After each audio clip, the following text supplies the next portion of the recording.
Welcome to Big Blend Radio with your hosts, Lisa and Nancy, editors of BigBlendMagazine.com.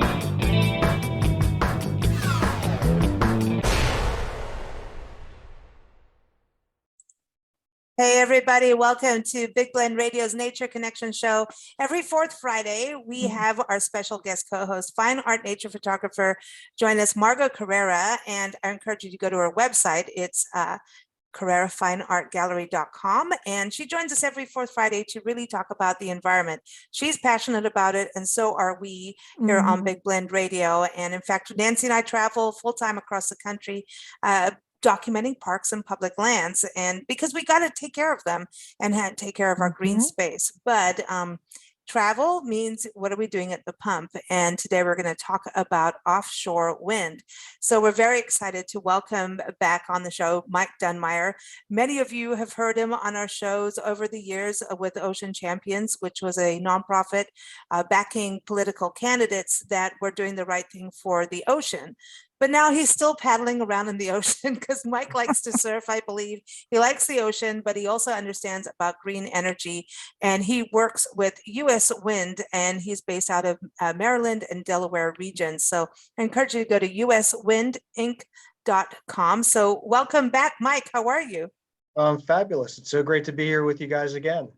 Hey, cool. Yeah. And I'm glad, Margot, this is cool. This is talking about something we've been talking about on the shows, right? I think it was so interesting this year. We started this environment series with you, and we started talking about bees, and then we started about what communities do in Maryland with Bethesda Green, just recently talking about climate change activism, and it's getting deeper and deeper, Margot.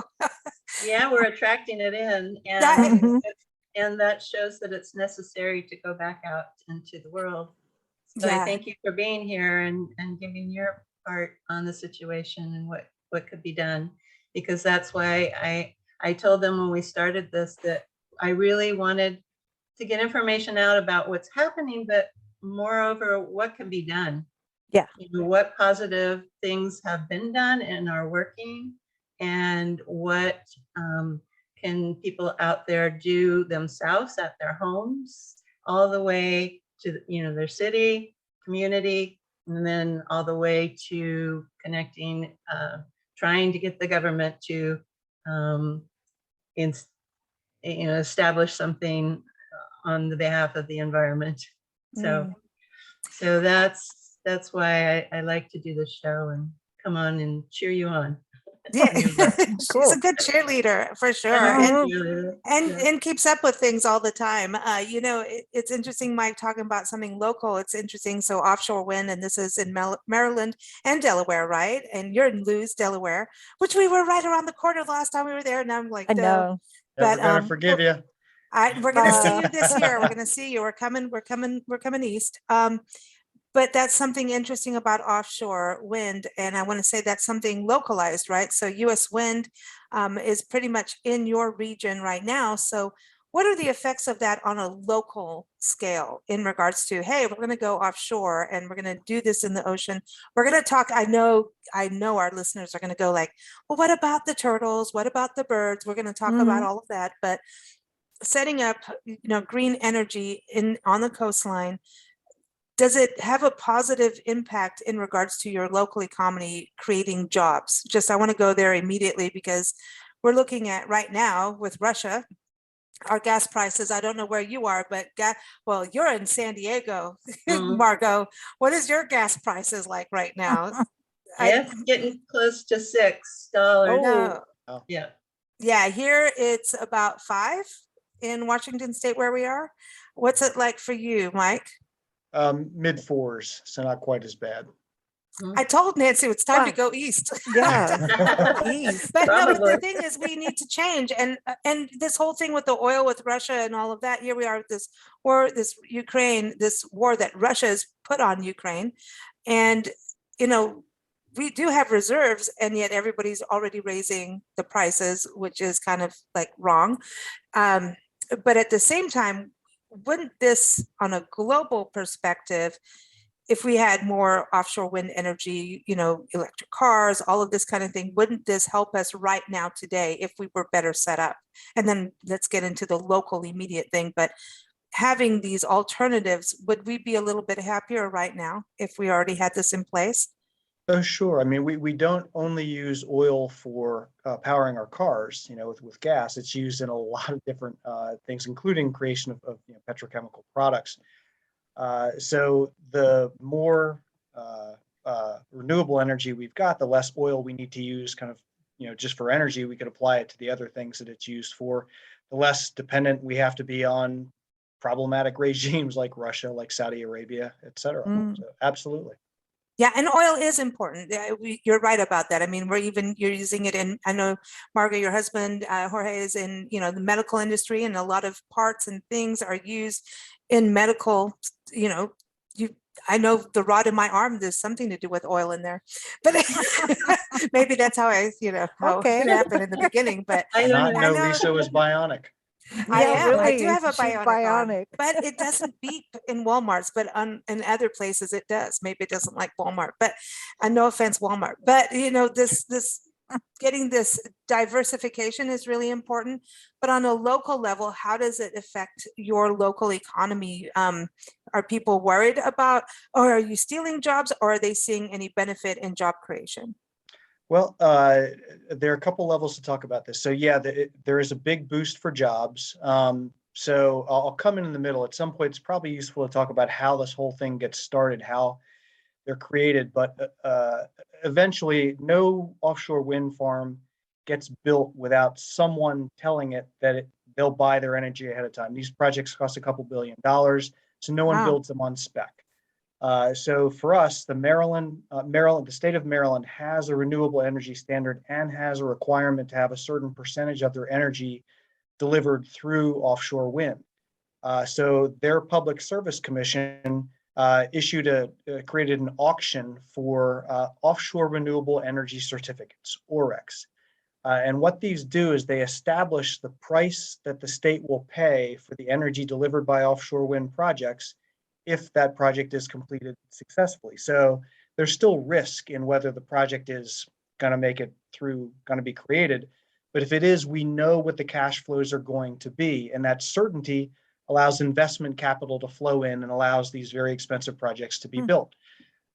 So as a part of creating that certainty by issuing the ORECs, and I should say that's not a subsidy, it just establishes the future price of the energy. And these auctions work in reverse, right? Lowest price is likely to win. But because the Maryland Public Service Commission is stepping up to do that and provide that role, the state of Maryland also gets to stipulate a lot of requirements for the winners. So we have won about 1.1 gigawatts worth of ORECs.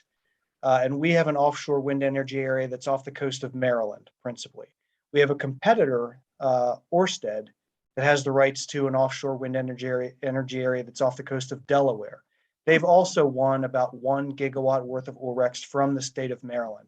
Now, between the two of us companies, we will create over 10,000 jobs in the state of Maryland. It's part of what we need to do as a result of Maryland establishing this OREC program and creating this auction that we won. Part of the way this gets done is, and this is where renewable energies and really offshore wind in particular, the amount of jobs you have specifically like manning the operations of the project is about on par with what you would have for any power plant. But what offshore wind will do is it really will kind of awaken manufacturing in the United States.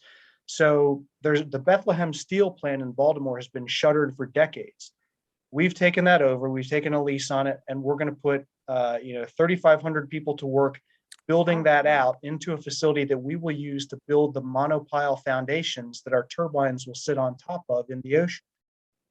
So that's 3,500 jobs to rebuild this facility, and then about 600 jobs permanent for steel builders. Again, the American steel industry building these steel monopiles. And we did an event at Sparrows Point in Baltimore where the Bethlehem Steel plant was, and you've got multi-generational connections back to Bethlehem Steel, people talking about their grandparents building the steel that went into fighting Wow. World War II or building the Golden Gate Bridge and all this pride coming It's like Carnegie days, man. Yeah. It is. And Ørsted, our competitor, is building a plant nearby that will create the marine cables that are used to transmit the energy back to the grid. Cool. All of this requires a lot of specialized vessels out at sea to do the construction. These vessels have to be US flags, so that reawakens shipyards. So there are all these jobs created to be able to facilitate the supply chain to create these offshore wind farms. And as we bring them on shore, we'll be investing hundreds of millions of dollars into the local grid to strengthen the grid so it can accept all this energy. That also creates jobs. In this case, it'll be in Delaware for the people doing that grid work. We'll be burying our cables. That's jobs, to do the work burying those cables. And then there are all kinds of peripheral industries that can come up around offshore wind. So, for example, we're talking to the University of Delaware and some local entrepreneurs about building an offshore wind skills academy for certifying people to do the maintenance work on these turbines once they're in the water. And that, of course, then you've got people coming into this training center from all over, even Europe, to be trained here, brings in tourism money to the local economy. So there are all kinds of positive impacts and really ripple effects that these offshore wind farms can have. Wow, this is amazing to hear about the Yeah. jobs, because you hear about, oh, what's going to happen to coal, what's going to happen, to oil, the people in these skills, and steel at the same time. Steel is part of that. What's going to happen to all these jobs? But I think there's training to be done. I think it opens up a whole new field, and it's up to the general public to understand, if your kid's going to college, hey, there's extra things to look at. It's kind of like, hey, there's new things. When I went to school, none of this existed. Holy cow. I mean, even kids going to college now, it's like by the time they graduate, there's a whole new job that's created that we didn't even know there was a name for. You know what I mean? So it's exciting in regards to that. Let's talk a little bit in regards to these things being what happens out in the ocean. Right. So this is sounding good. And by the way, I'm following US Wind on social media, and it seems that you guys are giving money into the community as well, not just creating jobs, but also sponsoring different things and already, giving back in to the community, which is really cool. I think there was a scholarship program. There was something in there. I was like, dude, they're doing some good stuff. This is cool. Yeah, we gave $100,000 to the Center for the Inland Bays to complete this is a group that works on water quality in the inland bays and does a lot of outreach and education. So we're helping them finish their capital campaign to improve their education facility at a nature preserve. We're going to be investing in a business incubator in Delaware, as well as looking to figure out how we can support the coastal towns and do things to help them address challenges that they have. Wow. Nice. This is cool. Yeah, Margot, it are you is. happy? I have questions as the environmentalist. Go. Okay, so what are you doing to protect the water and the sea life as you're doing this work, putting it in and keeping it ongoing, and what can you address that? There's a lot that is behind that question. Can I give a long answer?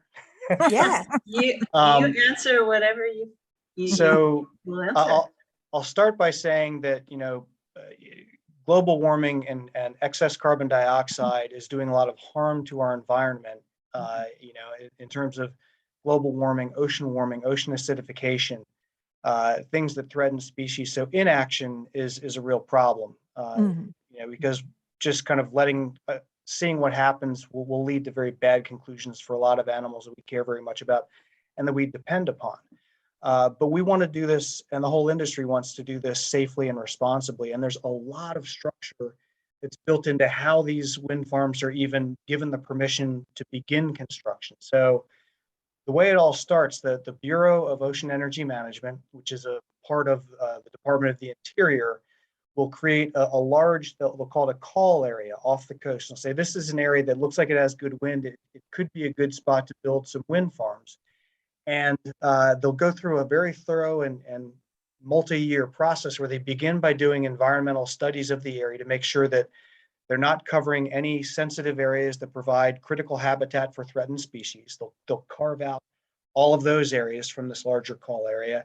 Then they go and they look to avoid stakeholder conflicts. So military, shipping, commercial fishing, things like that. Hmm. And they'll remove all the areas that would create problematic conflicts for those areas. So they start with this big call area, and it gets winnowed down to what's called a final sale lease area. And that's what, US Wind and other developers ultimately bid on, and we won the rights to our lease area.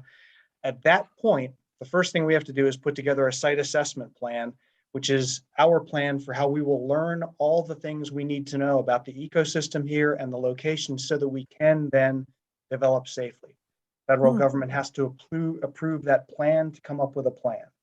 Once they do that, we can work on what's called our construction and operations plan. And this is, a 1,000-page document that gets into excruciating detail about every single component of design, how it will be sourced, how it will be transported, installed, operated, and then ultimately decommissioned and removed. It also will go into great detail about every single risk that we create by doing this and how we will mitigate those risks. We'll go through several, back and forths with BOEM on this. We've submitted a draft. They come back with additional questions, areas they would like us to, expand upon. When they finally say this is complete and sufficient, we then go into a 2-year NEPA process. So the National Environmental Protection Act, where this massive, highly detailed design document is assessed against every single federal environmental law that exists and any relevant state laws for where we're coming into contact with the state. So this is clean water, clean air, marine mammal protection, migratory birds, Coastal Zone Management Act, Magnuson-Stevenson's fisheries, everything else that's out there. We have to pass every one of those standards. And at that point, the federal government will say, okay, you're good to go ahead and build this. And that's a 2-year process. There's public engagement throughout.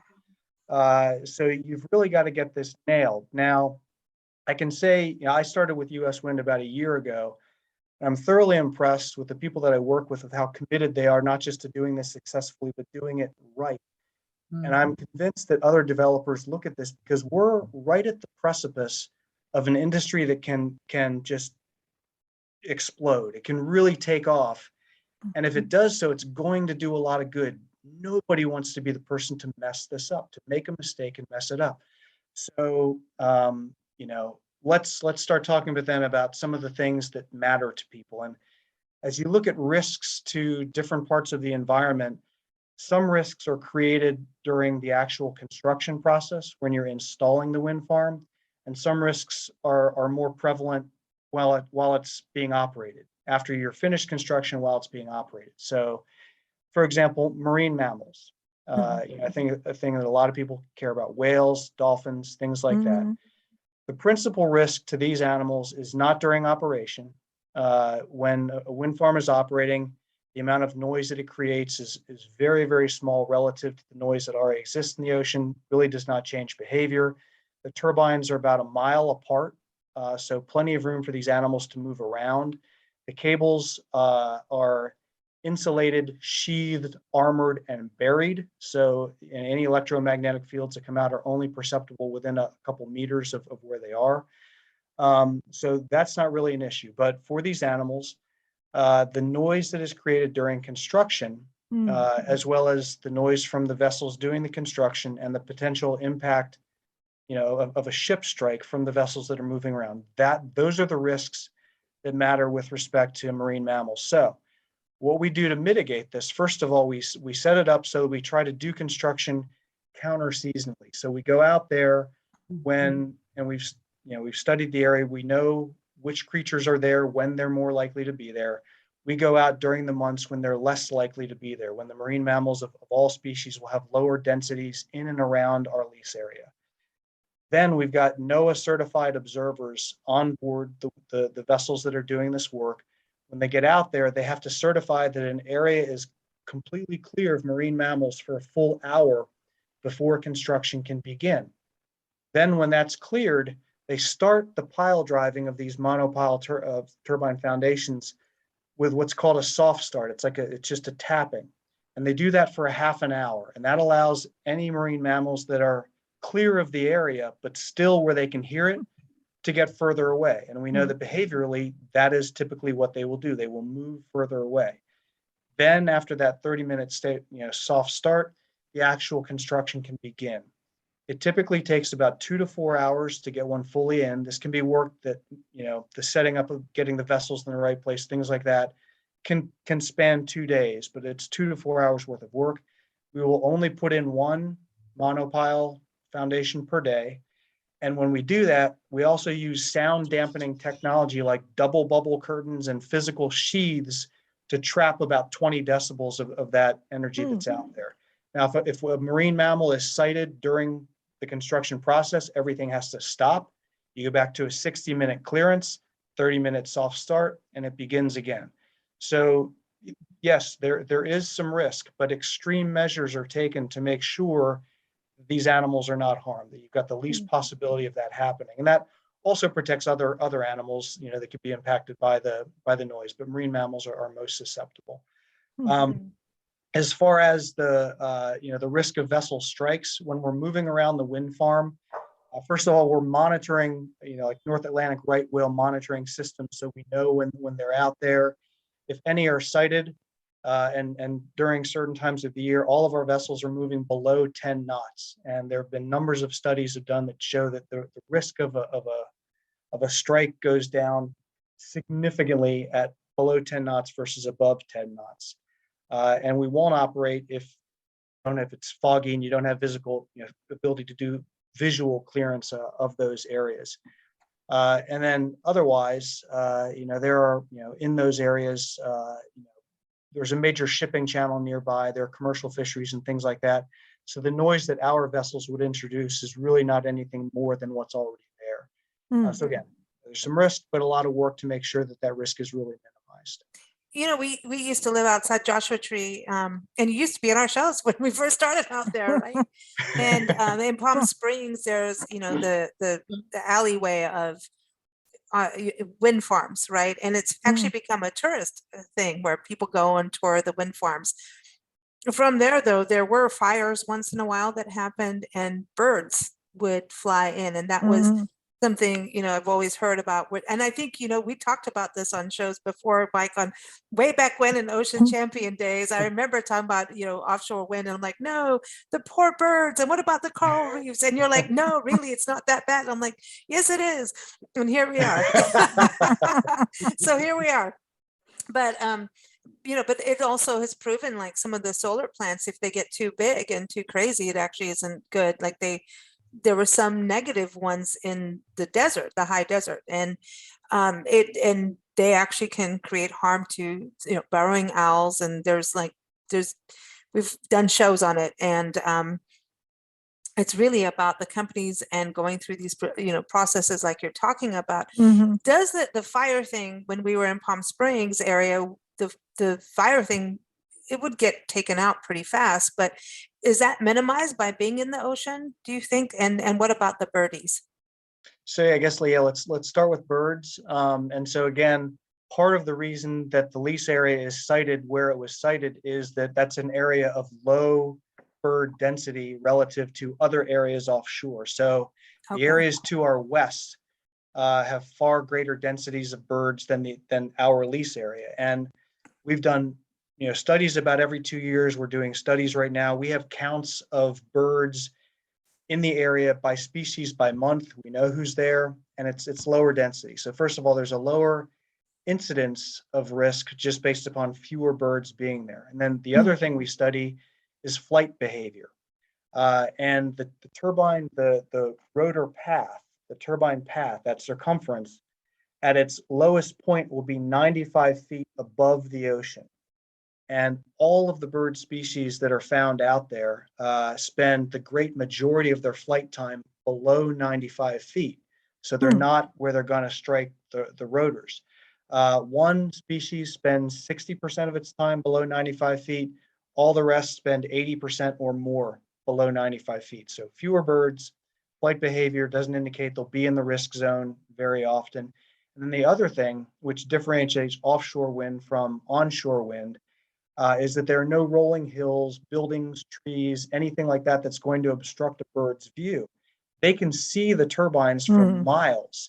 So it's much easier for them to avoid the wind farms than it is for a terrestrial bird to avoid an onshore turbine. And all of this has been proven out by studies that they've done over in Europe, where they've had offshore wind for 30 years.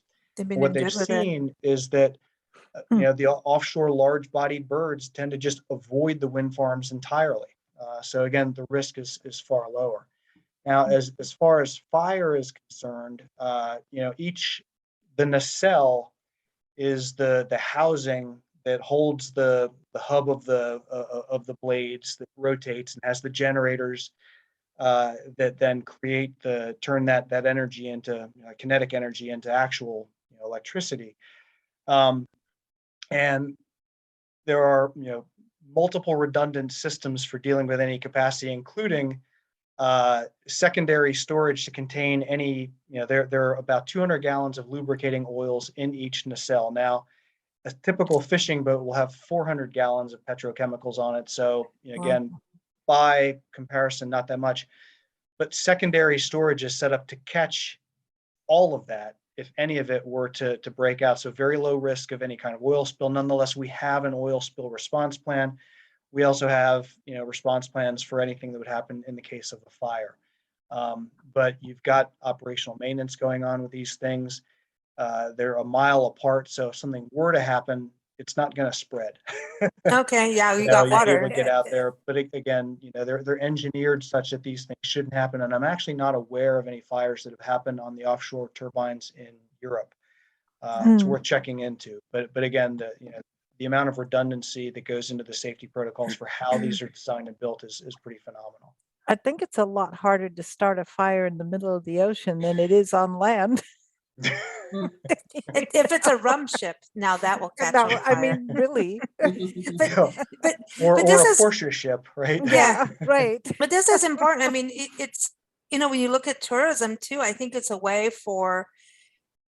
I mean, will this eventually? I know in Palm Springs, like I was saying, they have the 2 wind farms, maybe more, but they were doing tours, as I recall. Is that something down the road that people can be part of to go and tour and actually learn and see everything you're talking about? Look at you, Mr. Wind Specialist.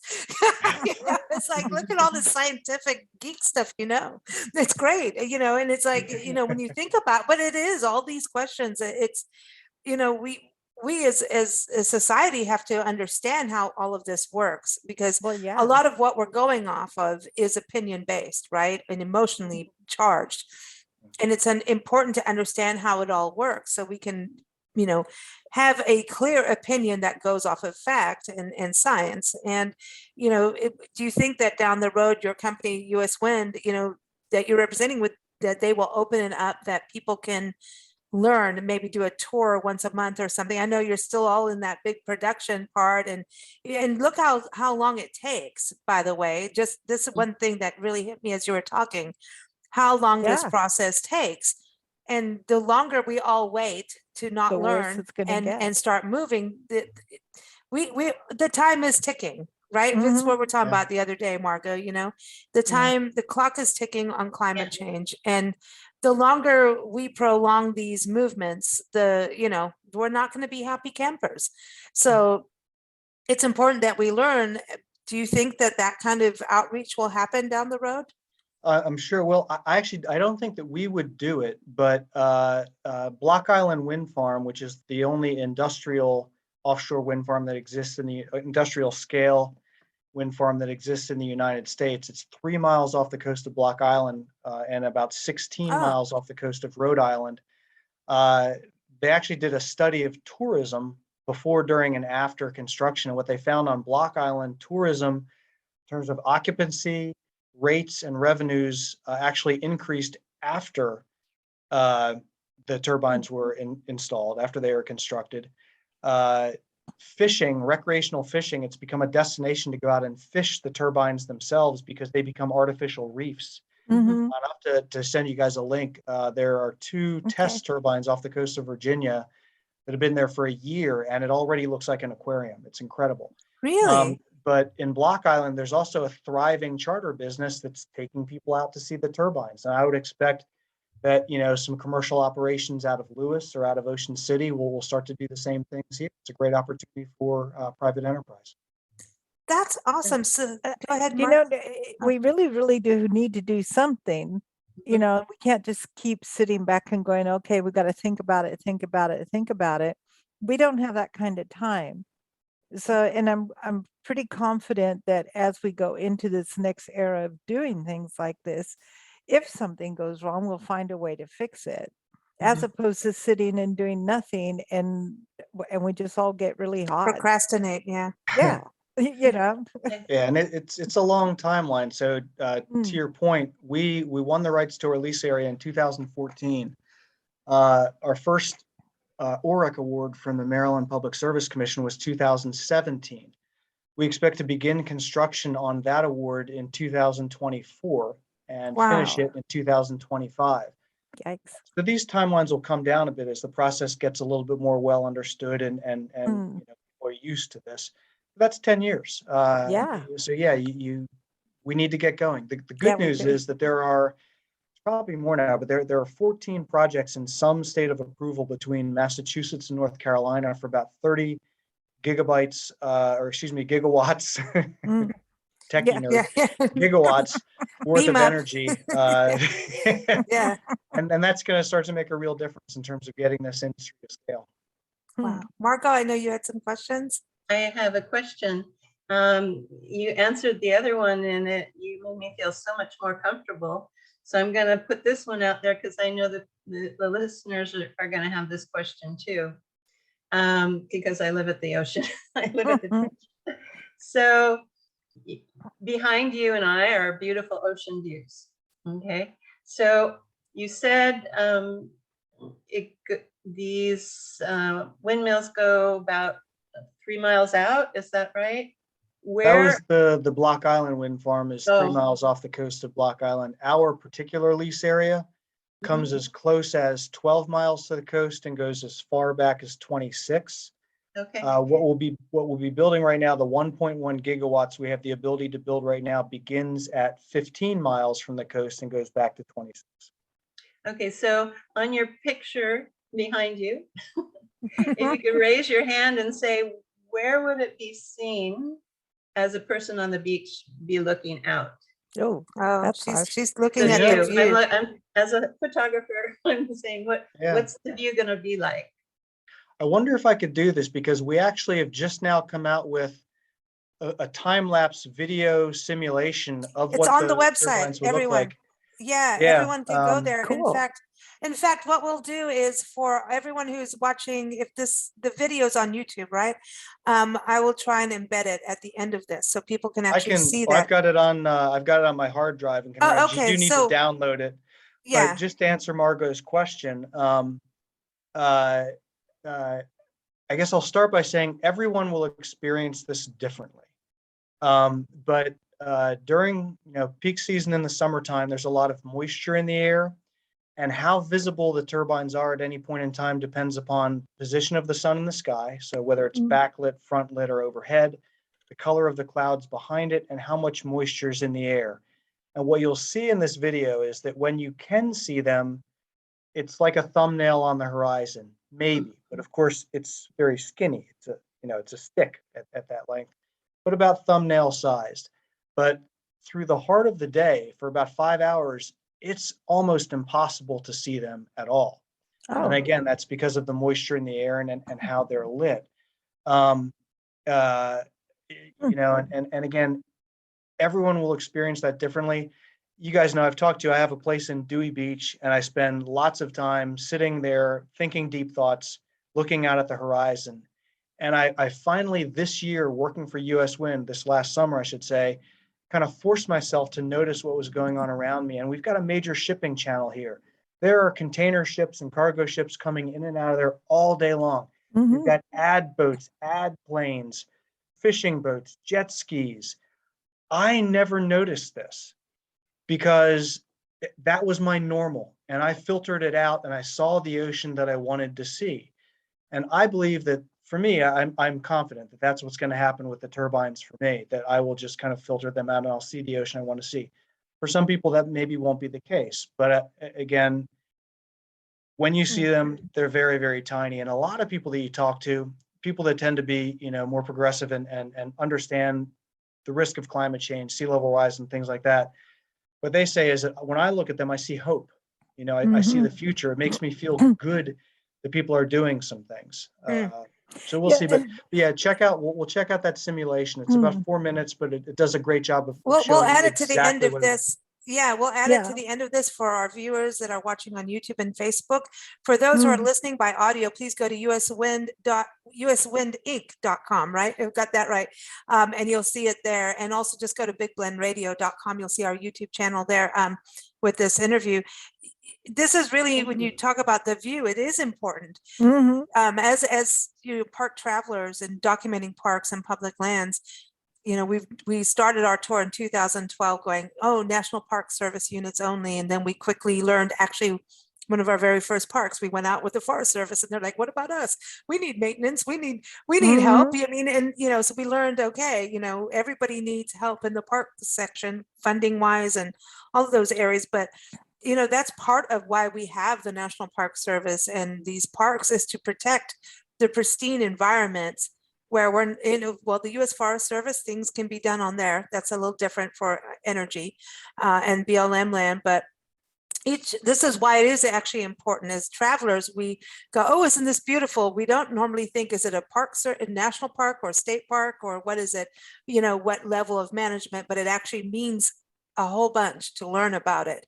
In a national forest, logging can occur, gas rights, there's cattle ranching and things like that. And a lot of national park services, that can happen depending on the land agreement when they actually establish the park unit. So like if you go to Point Reyes National Seashore up in Northern California, you will see cattle. Right now, they're also looking at culling the tule elk, which is a big hot issue.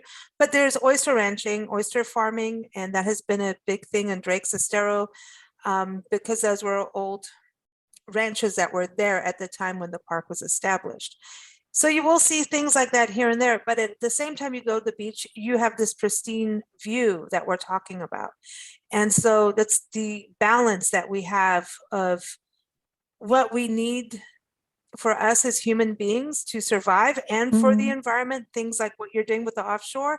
But then the parks offer this other place of, okay, don't mess with this. And the more protection we put on the parks, the more U.S. Wind can do on the other side. Well, does that make sense? You know what I mean? There's a balance that we have to come to. And you're right, the ticking clock is the ticking clock. And we're going to have to sacrifice some views here and there. But you know what it is? They don't look like the Dutch windmill. We want the Dutch windmill. See, if they look like that, everybody would be, how cute. That's what we want. True, because when we go through towns, every once in a while you'll see a Dutch windmill, or like, and then we go, yeah, that's cute. And then we're like, well, what's really cute about it? The fact that it's a Dutch one. They look like snowshoes going around. No, but nature is incredibly forgiving and adaptive given time. And I think that the ocean creatures will adapt to this better than they will the whole sea warming up to where they get fried. Well, that's precisely right. I mean, the Audubon Society endorses offshore wind because they've said that 2/3 of bird species are threatened by climate change anyway. Yeah, exactly.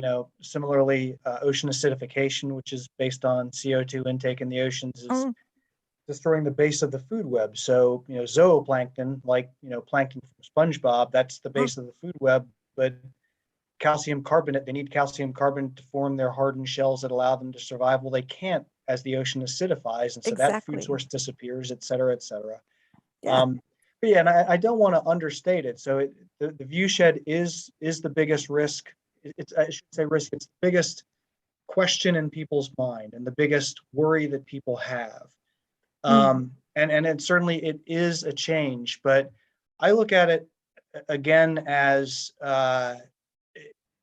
a small sacrifice for the greater good, because if you look at sea level rise and the Delmarva Peninsula, where I am, there's about 1 foot to 1.5 feet of additional sea level rise that is baked in between now and about 2055. So that's our lifetimes, and certainly our children's lifetime. Mhm. 1.5 feet. There's nothing we can do about that, but everything we do right now is going to influence what the second half of the century looks like and whether it's viable. If Delaware gets to about 2.5 feet of sea level rise, we're going to lose about 10% of our land here on the Mhm. peninsula. Drinking water is compromised. Septic systems will be Mhm. problematic. Ooh, we don't want that. Farming is challenged. Saltwater inundation is already poisoning arable land in the farming communities in this Oh, area. wow. And of course, property values and things like that, the effect of a storm. So, again, we'll look at the video and you can see, I think it's not that big of a deal, but it's certainly different than what is there right now. Mhm. But if you want the ability to be able to stand on that beach and take that view in at all, Yeah, I think this is necessary. exactly. Well, I think it Mm. is. And we're lucky that we have this option. It's thank goodness. We're looking at what's going on in the world, in this country. And, we had the climate summit. I think it's down to the companies and the nonprofits. We have to work with government, you guys definitely have to go through all that red tape, and whoever's doing all the red tape work for you guys deserves way more than wine. And we're the ones who all sit there, go, put the red tape on, right? But then, sorry, here, have a bottle of wine and make it all work, right? But things, we were talking about this the other day, the show, Margot, Nancy and I were talking about, the government is working too slow, it feels like, for all of us who are activists and want things to change. It feels, and it is up to, we need to support the companies and the nonprofits that are doing things. It feels like we just have to almost forget about, oh, are you going to that summit? Did you actually do what we needed and wanted at that time? How strong were you about it? And are you fulfilling what you said? And I mean this globally. I'm just, politician wise, like, what are you doing? So at this point, I think it is down to, it's just my personal opinion, and everyone can email me and yell at me and get me on social media and whatever, but it is about us taking individual stands. We were talking about this within your community. You're doing it in Delaware and Maryland, and if someone could do that in California and replicate it, it is about what can we do in our backyard. How much with US wind, with Delaware and Maryland, how, obviously Maryland especially, right? How much power can you give households, like that kind of number? Like what? Oh. How? Yeah, let's. I don't want a gigawatt thing because I don't understand gigawatts. Yeah, no, that's a great question. It's important. So our 1.1 gigawatts is enough energy to power about 350,000 homes. Look at that. And then Ørsted is bringing in another close to 1 gigawatt. So that's 650, 700,000 homes, and that's Delaware. Huge. So you're bringing a power plant worth of energy onto onshore. And the other thing it's doing, Delaware imports and Ocean City imports most of their energy, and a lot of it is coming down a corridor from north to south from Wilmington, and it kind of parallels the main highway, coming down to this area. And just like highway traffic, energy can get congested, and when it does, it loses. You lose energy, then the transmission is less efficient, and that actually causes costs to go up for the ratepayer. So just by bringing all of this energy in from the east will alleviate the need to bring more energy from the north. Energy can be used more efficiently, and it can declog some of the congestion that exists. There are a lot of positives to just bringing in diversity of sources by location. And what about the cost for the homeowner? I mean, when they look at, regular electricity versus this, I mean, is this going to be more money for them? Another great question. In an area where offshore wind has become so much more cost competitive, and again, we're bidding on lowest price winds, right? So first of all, because Maryland created the OREX and made these stipulations, they also get to claim this against their state renewable energy standard. and the energy costs will be passed through to Maryland ratepayers. The cost to the average Maryland ratepayer for the 1.1 gigawatts that we're delivering will be about $1.85 a month. So not significant. It's a small that's number. nothing. But that also benefits the whole area. So because the energy will be delivered to the grid in Delaware, and the electrons, how you bill for energy versus where the electrons are consumed are two different things. And all of that energy coming will help the whole peninsula coming into this area. And this is a big growing area. It's a huge retirement destination. Lots of homes being built, lots of people coming down here, and that energy can now be met with green energy. Or that energy need can now be met with. And what is the difference in regards to doing solar versus offshore wind? Like, I know we talk about oil and everything, and welcome back to the show, Mike. I got to go into this, but because we look at solar, a lot of people doing it themselves, which I think is great, and they're doing it, at home and whatever. How does this differ? I mean, or is it just as good, and everyone should work together? What? Well, I mean, the bottom line is that I think we're in a place where, and Margot actually touched on this, it's not just what can companies like US Wind do, it's what can we all do individually with our own footprint. But we really should be looking to develop every type of renewable energy that is efficiently developable in a certain area. And along the East Coast, where you've got huge population centers demanding energy, the resource we have access to that is scalable is offshore wind. The wind blows much more strongly and consistently offshore than it does onshore. Build bigger turbines out there than you can on land to take advantage of that. We've got rooftop solar all over Maryland and Delaware, and that's great. In the Nevada desert, they have utility grade solar, again, because you've got great sun there. You've got, onshore wind in the plains and desert areas. That's great. But one of the things we also have to recognize, we have basically 3 grid systems in the United States, basically an Eastern grid, a Western grid, and Texas, and a couple different grid managers in those places. But very little energy can pass from grid to grid right now. That's something that the government is working to solve. So, the solar farms in Nevada and the wind farms in Palm Springs and in the plains, that can't come east right now. So that can do a great deal of good for their local grid systems. But, for us, we've got some solar, we've got some onshore wind, but we're going to be developing in this grid system a whole lot of offshore wind, and that's what we can take advantage of. Okay, that's great. That makes sense. Each place is different. It's like every person is different. And, it's even about like you could live in the same neighborhood, and one person can grow blueberries and the next person next door can't because they have a different microclimate. It's true. It's like everybody's different. So that makes sense. I mean, I think it's cool. This is it's exciting. I just wish it worked faster. I mean, but that's just not we started talking about this in the 70s, if not before. I've heard this when I was in high school. We were talking about what to do energy. Oh, that means it was 100 years ago. I know, it's over 100 years ago. No, really, we've been talking about this for so long. Look how long it took for people to adjust their minds to accept doing something different.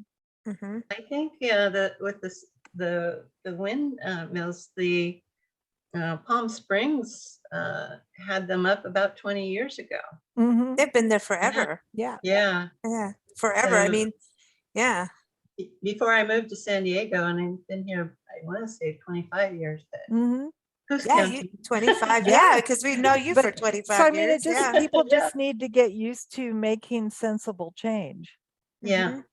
I've always known Palm Springs to be there with them. I think they increased. I think there was one and then they increased, but they take people on tours and educate about, what, and so that's why I'm so glad you're here, Mike, because we get to actually ask the questions and get answers that, instead of, oh, I don't like this, or I do, you know what I mean?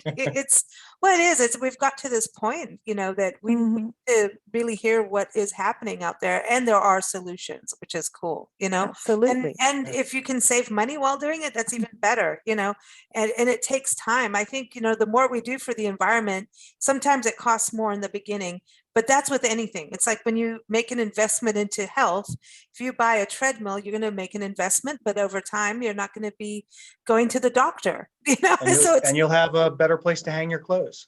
That's right. Yes, We'll and still have beaches. every treadmill must have It's your new bookshelf. a wine holder, a wine glass holder. Every treadmill must I have know that. they do have cup holders. It's very convenient. But anyway, thank you so much, Mike. It has been a real Mhm. pleasure having you back on the show. And everyone, again, uswindinc.com is the website to go to and watch the video. We're going to attach it here at the end of this video conversation as well. Cool. And of course, keep up with Margot at CarreraFineArtGallery.com. Talk about some nature inspiration. That is the place to go. And Margot, you've got an Etsy store too that I want people to know. That's for those scarves. She makes the most beautiful scarves. Yeah, they're all nature photography placed on the scarves. So, and they're all, like I have ones of trees, and it's complete view of a tree. And I have one right now in Napa, where I lived for a little while. They're celebrating the mustard celebration, because all the mustard grows in vineyards. And I have a scarf with the mustard fields on. And the sunflowers for Ukraine. Sunflowers. Just saying, it's very cool. And of course, keep up with us at bigblendradio.com. We air this show every fourth Friday with Margot. So thank you all for joining us. Thank you. Thank you. Thank you.